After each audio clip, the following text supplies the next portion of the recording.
Walk for water ही जी मूळ संकल्पना आम्ही मांडली आहे, त्यामध्ये एक तर महाराष्ट्र हा एकतर कृषीप्रधान महाराष्ट्र आहे.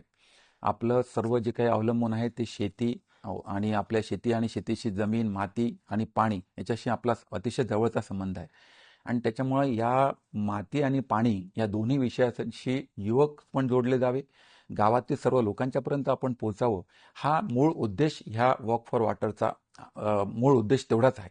आणि या निमित्तानं जलसंधारण विभागाची येत असलेली कामं जी आहेत ती कामं पण लोकांच्यापर्यंत आपल्याला कशी नेता येतील, असलेली जी काही स्ट्रक्चर्स आहेत ती स्ट्रक्चर्स आपल्याला दुरुस्त करून घेऊन तिच्यात आपल्याला पाण्याचा संचय आपल्याला कसा करून घेता येईल, ह्या सर्व बाबी या वॉक फॉर वॉटरच्या निमित्तानं आम्ही पुढे आणणार आहोत. शालेय जे विद्यार्थी आहे आणि महिला यांच्यासाठी काय सांगणार आहे? 15 ते 30 वयोगटातली जी काही युवती आहेत, म्हणजे गर्ल्स असतील किंवा 30 वयोगटातल्या महिला असतील. आजकाल महिला पण आता फार ट्रेंड झालेल्या आहेत रील बनवण्याच्यासाठी, आणि मला वाटतं त्यांचा पण मोठा उपयोग या निमित्तानं होईल. आणि त्यांना पाण्याचा काटकसरीने वापर हा अत्यंत महत्त्वाचा भाग त्यांच्यासाठी आहे. कारण तुम्ही बघा, घराघरामध्ये आपण आपल्या घरात जरी आपण बघितलं तरी भांडी धुताना किंवा तुमच्याकडचे कपडे धुताना आपल्याकडे येणाऱ्या ज्या काही महिला असतात किंवा काम करणं, त्याच्यामध्ये खूप पाण्याचा गैरवापर होत राहतो. पाणी सतत वाहत राहतं.